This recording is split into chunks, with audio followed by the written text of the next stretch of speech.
चलिए नमस्कार आप सभी को आपके ही अपने प्यारे से यूट्यूब चैनल VR एजुकेशन संगीत के ऊपर में आप सबों का बहुत बहुत स्वागत है।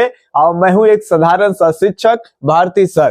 तो चलिए आप संगीत के किसी भी एग्जाम की आप तैयारी कर रहे हैं, आपके लिए न्यू सीरीज जो है वो संगीत का आ गया है, टॉप MCQs वाले। तो ये सारे जो क्वेश्चन आपको कराएंगे वो आपके बेहद एग्जाम में एकदम बेनिफिट साबित होने वाला है। तो डायरेक्ट परीक्षा में जो है वो आपके यहाँ से क्वेश्चन आएंगे। तो सबसे पहले आपको देख ये लेना है कि आप VR एजुकेशन पे तो क्लास नहीं ना देख रहे हैं, तो आपको अब आना है VR एजुकेशन संगीत चैनल के ऊपर में। क्योंकि संगीत को एकदम स्पेशल कर दिया गया है, आर्ट्स के बच्चों से एकदम अलग, और केवल संगीत के विद्यार्थी संगीत को ही देखेंगे। तो चलिए आप TGT, PGT, 9, 10, 11, 12 आप किसी भी संगीत शिक्षक भर्ती की तैयारी कर रहे हैं, आपके लिए टॉप वाला जो क्वेश्चन है ये हम आपको लेकर के आ रहे हैं। और आज के सीरीज का पहला प्रश्न ये रहा। फटाफट से आप प्रश्नों को देखेंगे और आराम से प्रश्नों को सॉल्व करने का प्रयास करेंगे, है ना। बताएंगे पहला प्रश्न है आपके सामने कि सुब्बुलक्ष्मी का जन्म जो है वो कब हुआ था। फटाफट से बताएंगे कि सुब्बुलक्ष्मी का जन्म जो है वो कब हुआ था। 22 अक्टूबर 1905 को, या फिर 16 सितंबर 1916 को, या फिर 7 मार्च 1922 को, या एक से अधिक सही है, या फिर इनमें से कोई नहीं। फटाफट से बताएंगे। ये आपके लिए किसी भी आप राज्य में शिक्षक भर्ती की तैयारी कर रहे हैं, 5 ऑप्शन वाला, 4 ऑप्शन वाला, सारा मिला जुला प्रश्न जो है वो आएंगे। जैसा एग्जाम में हर अलग अलग टॉपिक से प्रश्न को उठाए जाते हैं, ठीक उसी तरह से हमारे यहाँ जो क्वेश्चन होगा लगभग अलग अलग टॉपिक्स को आपको एक ही क्लास के अंदर में कवर कराते रहेंगे, ठीक है। तो बात सुब्बुलक्ष्मी की बात कर लेते हैं। तो सुब्बुलक्ष्मी का जो जन्म है वो 1916 में हुआ था, जिस वर्ष भारत में BHU की स्थापना हुआ था। बनारस हिंदू यूनिवर्सिटी की स्थापना 1916 में हुआ था, मदन मोहन मालवीय के द्वारा की गई थी। और गांधी जी जनता के बीच में सार्वजनिक रूप से जो है स्पीच भी दिए थे। यही 1916 का वर्ष है कि जिस समय में दक्षिण भारत के एक बहुत ही प्रसिद्ध सुप्रसिद्ध गायिका, महिला गायक के रूप में एक व्यक्ति का जन्म होता है, जिसका नाम है सुब्बुलक्ष्मी। और सुब्बुलक्ष्मी का जन्म जो है वो आपके मद्रास के मदुरई वाले सेक्टर में जो है वो इनका जन्म हुआ था। याद रखेंगे सितंबर 1916 को मद्रास के मदुरई में सुब्बुलक्ष्मी का क्या होता है, जन्म होता है। और सबसे पहले याद रखेंगे इनको भारत रत्न से नवाजा गया। इसके बाद बहुत सारे लोग को, पंडित रविशंकर है, बिस्मिल्लाह खां है, लता मंगेशकर है, बहुत सारे वादन करने वाले और गायक, इन सबको जो है वो भारत रत्न वगैरह मिला। तो पहला भारत रत्न भी इन्हीं को मिला है। कमेंट करके आप बताएंगे कि कब मिला है, ठीक है। गायक के सेक्टर की बात करें पहला, ठीक है। चलिए अगली की बात अगर कर लेंगे तो अगला है कि पंचम जोगेश्वरी किसकी कल्पना है। फटाफट से बताएंगे। काफी हम कोशिश करते हैं कि हमारा जो सीरीज है आप सबको एकदम ऊर्जावान बनाए, एक नया एनर्जी और नया एकदम उत्साह बनाए और प्रश्नों को करने में एकदम मजा आए। तो इसके लिए जब हम इतना कोशिश कर रहे हैं तो हमारा एक तो फर्ज बनता है कि सबसे पहले आप इस चैनल पे आ गए हैं तो आप इस क्लास को लाइक पहले कर दीजिए। और आप शेयर करने की इच्छा होगा तो आप कर भी सकते हैं, नहीं करने की इच्छा नहीं करेंगे, आपको सब्सक्राइब करने का दिल करे तो कर सकते हैं, नहीं करने का मन, सारी बात आपके ऊपर में रहेगी। लेकिन लाइक जो है वो आपको एक जरूर कर देना है, ठीक है। चलिए तो पंचम जोगेश्वरी की बात कर लेते हैं। तो इसकी कल्पना जो है वो कल्पना की है तो ये आचार्य जो है तन रंग हो जाएंगे, ठीक है। यहाँ पे वर्डिंग मिस्टेक है, इसको आप सुधार लेंगे, तन रंग हो जाएंगे आपके। तो तन रंग जो है वही के। जोगेश्वरी की अगर बात कर लेंगे तो इसमें पंचम लगा करके इसे आधुनिक रूप दिया गया है, वरना जोगेश्वरी एक राग होते हैं जिसमें राग जोग और राग बागेश्वरी दोनों का मिश्रण होता है। सवाल ऐसे आ सकते हैं कि राग जोगेश्वरी में किस प्रकार के राग का मिश्रण होता है, तो राग जोग और राग बागेश्वरी ये दोनों का मिश्रण होकर के कौन सा राग बनता है, तो राग जोगेश्वरी बन जाता है, ठीक है। फिलहाल के लिए सही जवाब जो होगा वो आपका ए ऑप्शन यहाँ पे एकदम सही हो जाएगा। अगले सवाल एकदम मजेदार प्रश्न आपको मिलेगा, है ना। कहीं भी अगर प्रश्न किए होंगे तो रिवीजन, और नहीं किए हैं तो इन प्रश्नों को आप बेहद ध्यान से एकदम केयरफुली तरीके से देखने का प्रयास करिए, ठीक है। चलिए, अहमद जान थिरकवा के बारे में तो आप जानते ही होंगे। एकदम इनके जब तबला पे हाथ पड़ता था ना, तो हाथ एकदम थिरकता था, है ना। तो अहमद जान जो है वो थिरकवा, इनको राष्ट्रपति पुरस्कार जो है वो किस वर्ष मिला, फटाफट से बताएंगे। अहमद जान थिरकवा के बारे में हम लोग पिछले क्लास में किए थे कि ये फर्रुखाबाद घराने से है। इसके अलावा फर्रुखाबाद घराने के और बहुत सारे कलाकार हम लोग अलग अलग सीरीज में देखते आ रहे हैं, ठीक है। लेकिन फिलहाल अहमद जान थिरकवा की बात कर लेंगे तो दो तीन बात तो ये ध्यान ही रखेंगे कि ये तबला वादक है। कौन वादक? तबला वादक, ठीक है। और ये कौन घराने के हैं? तो फर्रुखाबाद घराने के हैं, याद रखेंगे, फर्रुखाबाद घराने से है। और इन्हें 1953-54 के दौरान, याद रखेंगे, ये राष्ट्रपति पुरस्कार से भी नवाजा गया है। बाकी इनके बारे में, अहमद जान थिरकवा के बारे में बहुत अलग अलग क्लासेस में बहुत सारी बातें बताए हैं, और अन्य पुरस्कार इनको कब कौन सा मिला, ये तमाम तरह की बातें, इसीलिए कहते हैं कि सीरीज आप लोग फॉलो करिए। तो आपका ये प्लेलिस्ट भी बना दिया गया है, आपको यही चैनल को देखना है। यहाँ गौर से देखिए, VR एजुकेशन संगीत इस तरह से करके होगा। इसी चैनल पे आपको आइए, नया वाला प्लेलिस्ट आपको मिल जाएगा संगीत का, और नए प्लेलिस्ट को फॉलो करेंगे और आप काफी संगीत में आगे जो है धीरे धीरे अन्य बच्चों से जाने लगे, है ना। ये फालतू का क्वेश्चन नहीं, जो इंपॉर्टेंट है उसको करना है। और यहाँ बीच बीच में अब कोशिश करेंगे कि एक हफ्ता के अंदर में रिवीजन भी कराएंगे, मतलब एक ही साथ जो है वो आपको 30-50 प्रश्न जो लेकर के आएंगे, 15-20 प्रश्न जो आपको पर क्लास के अंदर में मिलता है, तो कई बार 5-6 दिनों का जो क्लास होगा एक ही साथ आपको हम कराने का भी प्रयास करेंगे, ठीक है। चलिए, बाकी अगर बात कर लेंगे तो तिरकित तिरकिट का प्रयोग जो है वो किसके द्वारा किया गया है? अली अकबर के द्वारा, नवाब अली के द्वारा, या फिर उस्ताद गामे खा, या फिर सुजान खा? तो उस्ताद गामे खा के द्वारा ही है वो तिरकित तिरकित का प्रयोग जो है वो किया गया है। और उस्ताद गामे खा की बात कर लेंगे, इन्हें दिल्ली घराना का खलीफा कहा जाता है, याद रखेंगे।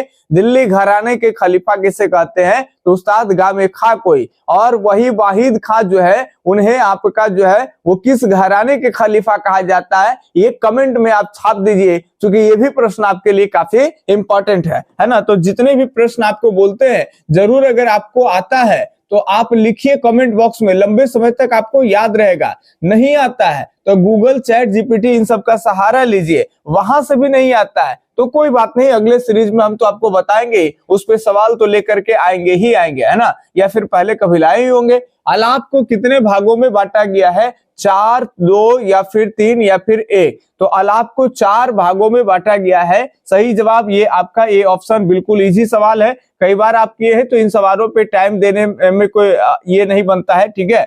तो चलिए अगले सवाल अगर देखें तो अगला सवाल है कि पुरंदर दास का जन्म जो है वो कब माना जाता है? आप जानते हो कि कर्नाटकी संगीत के पिता पुरंदर दास कहलाते हैं। तो पुरंदर दास जो कर्नाटकी संगीत के पिता कहलाते हैं, ये इनका जन्म जो है वो कब हुआ, फटाफट से बताएंगे। तब तक नए बच्चों के लिए बता दें कि जो बच्चे अभी भी कहीं भी संगीत के क्लास आप ढूंढ रहे हैं, आप चाहते हो कि एक पूरे लेक्चर को पूरे बढ़िया तरीके से थ्योरी को पढ़ ले।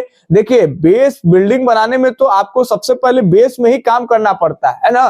तो ये ध्यान रखेंगे, संगीत का थ्योरी आप कहीं भी एक पार्टिकुलर तरीके से अगर आप कर लेते हैं तो आप एमसीक्यूज कर रहे हैं, तब जाकर के आपको फायदा होगा, रिजल्ट के नजदीक आए। लेकिन अगर एमसीक्यूज आप केवल कर रहे हैं, कहीं भी बैच बढ़िया से नहीं लेकर के पढ़े हैं थ्योरी को, और एमसीक्यूज करके कभी वहां से 2 क्वेश्चन छाट लेना, कभी वहां से छाट लेना, कभी उसकी बातें अच्छी लगी तो वो आपको थ्योरी में ऐड करना, ऐसे जो जहां तक आपका मटेरियल नोट्स एक तैयार हो चुका है आपके अकॉर्डिंग, लेकिन वो काम का नहीं है। एक अनुभवी और कुशल शिक्षक के मार्गदर्शन में कम समय में आप जो है एक बढ़िया क्लास कर करके और एकदम सिस्टमैटिक क्रम बाय क्रम जो है वो आप अगर नोट्स को भी तैयार कर लेते हैं, क्लासेस को देख लेते हैं, तो केवल लास्ट में जब एग्जाम में आप जाना है तो अंतिम में 15-20 दिन में वही आपको नोट्स केवल जो है वो बार बार रट लेना है, बस उसी से आपको काम होगा। और यूट्यूब वगैरह तमाम अलग अलग प्रैक्टिस सेट आप बुक वगैरह मंगा करके आप उसमें प्रैक्टिस सेट लगा सकते हैं। यूट्यूब पे बहुत सारे लोग, कोई 20, कोई 30, कोई 50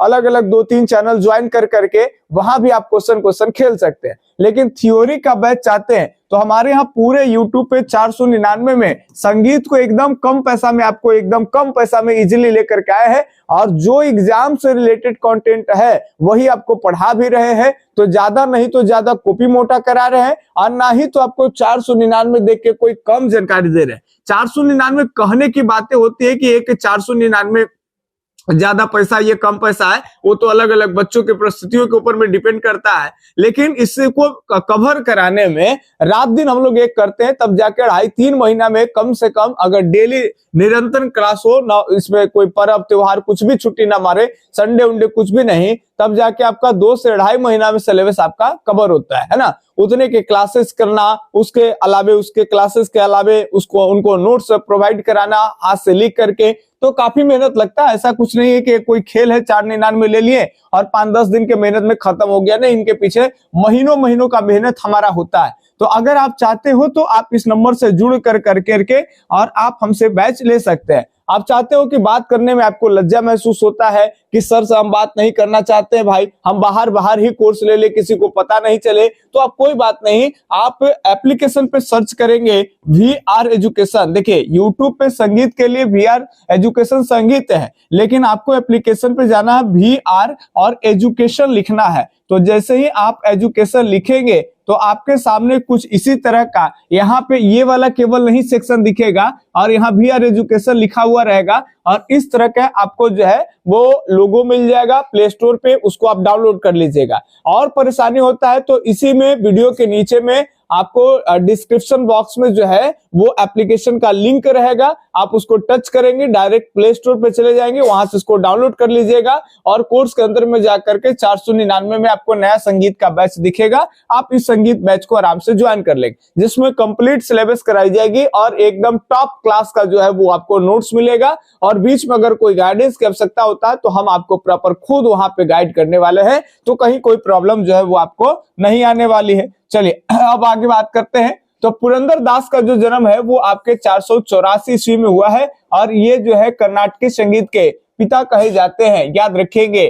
तो अगले सवाल आपके सामने कि बासत खां किस उपाधि से सम्मानित है, और ये भी कमेंट करके बताएंगे, बड़ा इंपॉर्टेंट है ये कि बासत खां किस घराने से है। तो एक तो कि बासत खां किस घराने से है, दूसरी बात इन्हें कौन सी जो है उपाधि सम्मान दिया गया, क्या संगीत सम्राट दिया गया, संगीत मार्तंड, संगीत नायक, या फिर सूर सम्राट। तो संगीत नायक की उपाधि जो है वो इन्हें दी गई, याद रखेंगे, बासत खां को संगीत नायक की उपाधि जो है वो दी गई है। अगले सवाल की तरफ अगर चलते हैं तो अगला सवाल ये रहा आपके सामने, सवाल है कि सेनिया घराने किसके लिए प्रसिद्ध है। फटाफट से बताएंगे सेनिया घराने किसके लिए प्रसिद्ध है।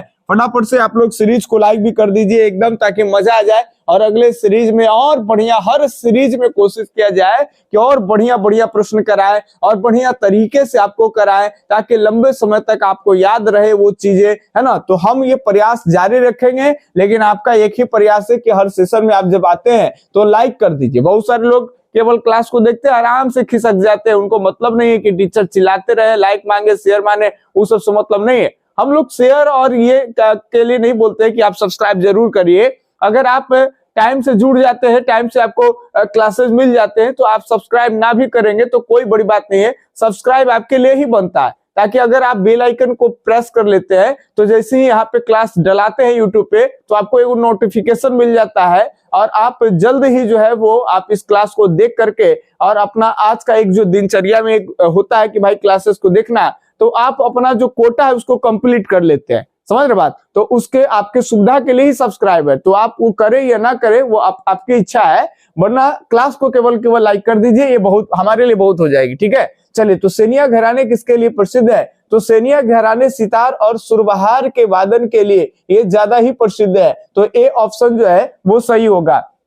आप पढ़े ही होंगे, आपको बताते चले ये भी कि देखिए, एक होता है सरोद, एक क्या होता है भाई, तो सरोद होता है। आप सरोद जानते हो कि चित्रा बिना होता है, और चित्रा बिना का ही नया रूप क्या है, तो सरोद है। ये बात आप पढ़े होंगे। और इसके अलावे ये ध्यान से सुनेंगे कि सितार और सुरबहार ये दोनों का रिलेशन है कि नहीं है, तो बिल्कुल है। तो दोनों के बीच का आपको संबंध आपको कमेंट में बताना है कि सितार क्या है और सुरबहार क्या है। क्योंकि बैच के अंदर में सारी चीजें पढ़ाई गई है तो आपको यहाँ पे कमेंट करना लाजमी है, और जो नए बच्चे हैं वो भी करेंगे। और ये भी बताएंगे कि ये जो सितार और सुरबहार है इन सबसे पहले कौन सा एक ऐसा वाद्य यंत्र था कि जिसे आधार बना करके वही वाद्य यंत्र आगे चल के सितार और सुरबहार जैसे वाद्य यंत्रों में ढल गए। ठीक है, तो ये अगर आप बता रहे हैं तो समझ जाएंगे कि आपके संगीत में आईक्यू ठीक है। अगर प्रश्न इर्द गिर्द भी आ जाएगी तो आप एकदम आराम से सॉल्व करेंगे, आपसे वो प्रश्न छूटने वाला नहीं है।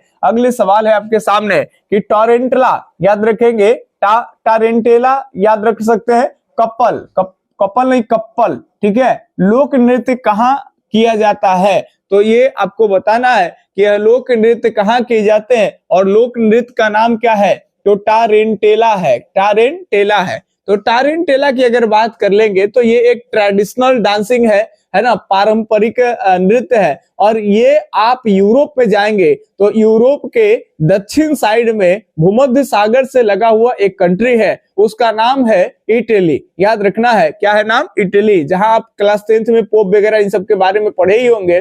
तो इटली जो है, इटली के दक्षिण वाला जो सेक्शन है, वहां अगर कोई शादी विवाह हो, कोई पार्टी फंक्शन हो, तो वहां जो जोड़ी होता है, जोड़ी मतलब कपल मतलब एक लड़का और एक लड़की, तो वो लोग डांस करते हैं, उसी को टोरेंटेला कहते हैं, ये टारेंटेला कहते हैं। अलग अलग जगह पे अलग अलग नाम लिखा मिलता है, तो टारेंटेला याद रखेंगे। तो ये आपका इटली का हो जाएगा, तो बी ऑप्शन यहाँ पे आपका एकदम सही हो जाएगा। ठीक है, अगले सवाल की बात कर लेंगे। तो अगला ये रहा आपके सामने प्यारा सा सवाल, प्यारा सा प्रश्न ये है कि डॉक्टर एन राजम है ना, एन राजम के बारे में बताए थे कि एन राजन बोलते हैं, राजम बोलते हैं, लेकिन एम राजन भी बोलते हैं इसको, है ना। एम एन कई जगह पे इस तरह का रहता है, लेकिन बताए थे कि ये कौन है भाई, तो महिला है जो कि वायलिन वादक है, वो पिछले सीरीज में आपको बताए थे। तो इन्हें सूरमणि की उपाधि जो है वो कब नवाजा गया सूरमणि की उपाधि से, 1960 में, 1969 में, या फिर 66 में, या फिर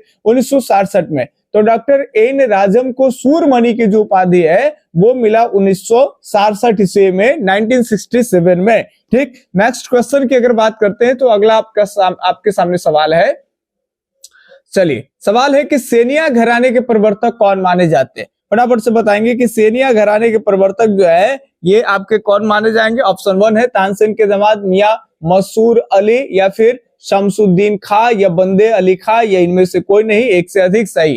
ठीक है, तो देख पा रहे हैं कि कभी 4 प्रश्न 4 ऑप्शन वाले, कभी 5 ऑप्शन वाले, हर वेराइटी का है। आप कुछों के एग्जाम की तैयारी करें, केबीएस है, एनबीएस है, ईएमआरएस है, एमपी में वर्ग 2 की तैयारी, वर्ग 3 की तैयारी, आप सारा कुछ लिखा रहता है ऊपर में, बार बार बोलने का कोई मतलब नहीं बनता है। और उसी तरह से कभी 4 ऑप्शन, कभी 5 ऑप्शन, हर वैरायटी का आपको प्रश्न जो है एक छोटे छोटे क्लास के अंदर में मिलेंगे। तो सेनिया घराने के प्रवर्तक की बात कर लेंगे तो तानसेन का दामाद मियां मंसूर अली ही हो जाएंगे। तो ये 11 का ये नंबर जो है वो एकदम सही है। अगले सवाल चलते हैं, 12 नंबर सवाल है कि ध्रुपद के कितने अवयव होते हैं। तो ध्रुपद के 4 अवयव होते हैं। तो सही जो जवाब हो जाएगा 5 2 3 4, तो सही जवाब हो जाएगा यहाँ पे तो 4 हो जाएगा। क्या हो जाएगा? 4। तो ध्रुपद के कितने अवयव होते हैं? 4 होते हैं। अगले सवाल की बात कर लेंगे, बस 2-3 और प्रश्न है, फटाफट से देखेंगे, कहीं जाने की जरूरत नहीं है, यहाँ ध्यान से सुनेंगे।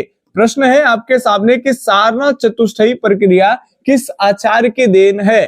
तो सारनाथ चतुष्टयी प्रक्रिया जो होता है वो आपके सारनाथ चतुष्टयी प्रक्रिया ये आपके किनके देन है? तो ये आपके भरत का देन है। सारनाथ चतुष्टयी के बारे में जो है वो भरत जो है वो वही किए हैं, और प्रमाण श्रुति ये वो श्रुतियों को सिद्ध करने के लिए 2 विनायक का प्रयोग भरत किए, सारी बातें, और इसका उल्लेख ये तो भरत को किए ही है। और इसके इसी के जो चतुष वाला जो श्लोक पढ़ते हैं ये भी भरत ही दिए, लेकिन इसी को चतुष वाला जो 4-4 श्रुतियां जो पढ़ते हैं वो श्लोक, तब वो आपके संगीत रत्नाकर में लिखी गई, लेकिन ये दिए कौन है? तो भरत दिए, ये ध्यान रखेंगे। और सारनाथ चतुष्टयी प्रक्रिया किनकी देन है? आचार्य भरत के देन है। ठीक है, अगली बातें, थोड़ा सा गला फंसा हुआ है इसीलिए आवाज नहीं निकल पा रहा है, बैठा जा रहा है गला, तो माफी चाहेंगे आप सबसे अगर कोई वॉइस में प्रॉब्लम होगी तो। ठीक है, फिलहाल 1-2 क्वेश्चन और है तो हो जाए, इसको भी कर लेते हैं।